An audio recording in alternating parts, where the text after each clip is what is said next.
In this video, I will be going as far into the flash as seen in this image to replace the flash bulb of this Nikon SB-600 speed light.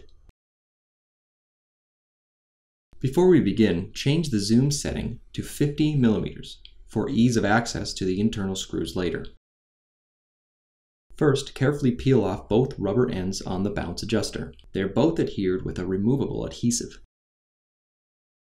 This particular unit is missing the bounce adjuster rubber and button, but you will need to remove yours by simply peeling back the glued on piece in the same manner as the rubber on the opposite side. The flash is still adjustable without the rubber button by pressing here.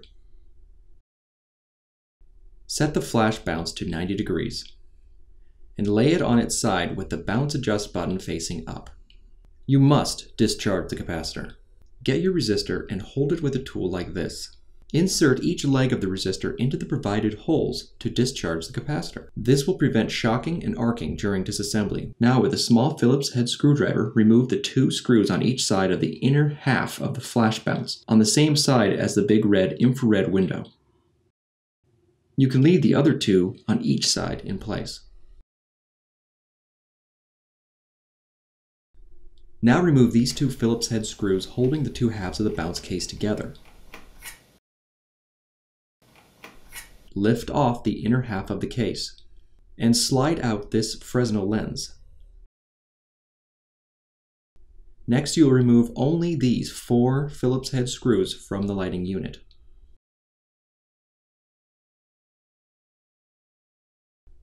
First, you'll remove these two.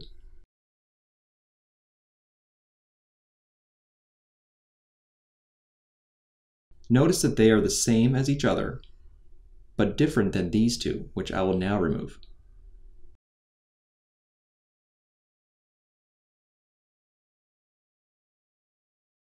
Setting the flash zoom to 50 mm has made accessing these screws much easier.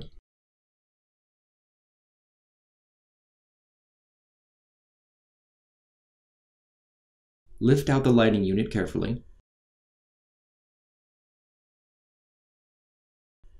Due to the intricate process to replace the bulb, I highly suggest mounting the lighting unit onto a piece of wood with a small screw like this. This will prevent damage to the wires and the zoom brush while providing leverage during soldering. The solder inside the speed light is lead-free, so be prepared with a soldering iron that can reach appropriate temperatures.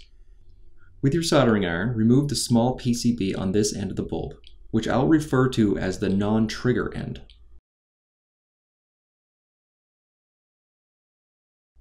With your soldering iron, remove this uppermost white wire on the trigger coil.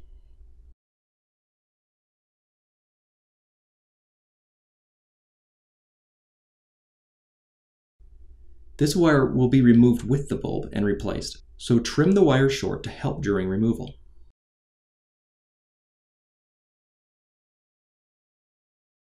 Unhook the elastic from around the bulb. Although unusual, the bulb on this unit is actually broken, so the end of the bulb separated from the rest of the bulb.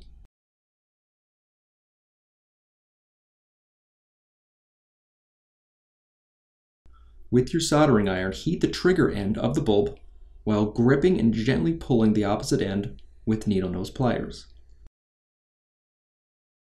As it releases, guide the white wire and gently pull the bulb all the way out.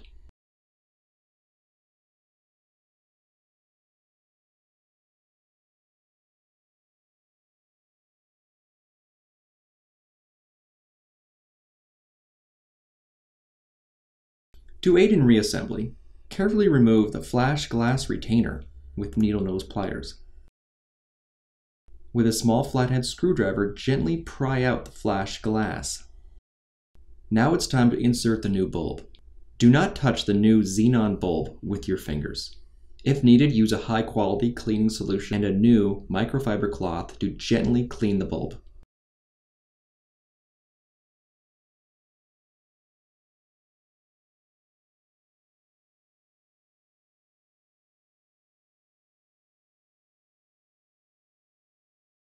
Insert the bulb with the white wire slightly bent out and facing upward.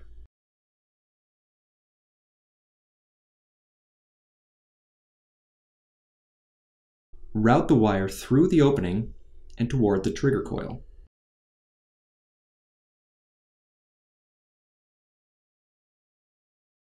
Guide the bulb through the reflective fixture, through the elastic ring, and toward the hole in the circuit board.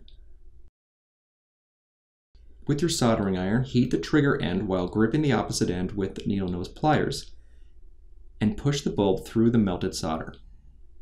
Once it's fully inserted, add more solder if necessary.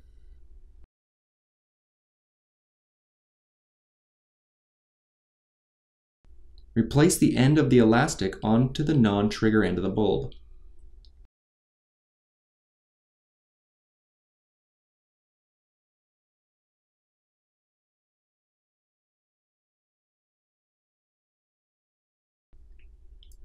With your soldering iron, heat the small PCB and push it back completely onto the side of the bulb.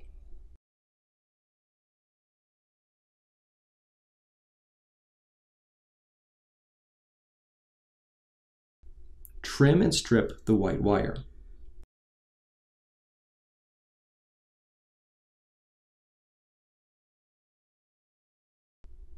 With your soldering iron, replace the wire back onto the trigger coil.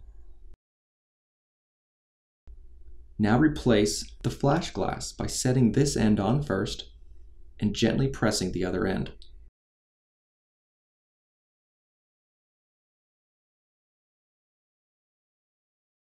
Snap back on the flash glass retainer.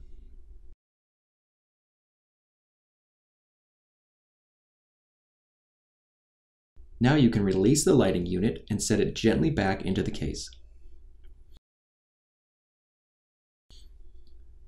Check the zoom brushes to make sure they're still intact and straight.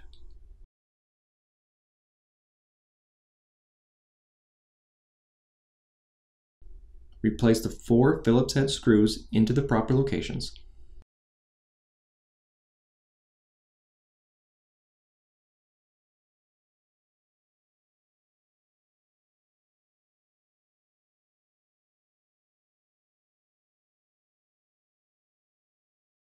And verify again that the zoom brushes are properly positioned and touching the copper contacts.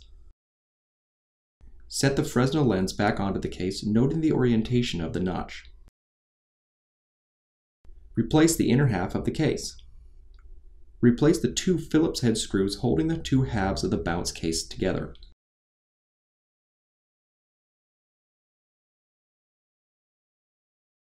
Check the slide-out wide-angle lens to make sure it still properly operates. Replace the 2 Phillips head screws on each side of the flash bounce.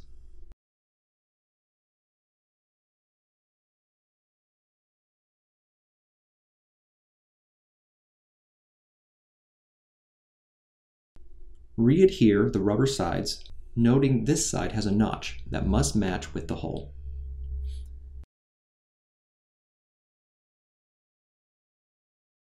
This particular unit is still missing the bounce adjust rubber and button, so I will stop here and test the unit.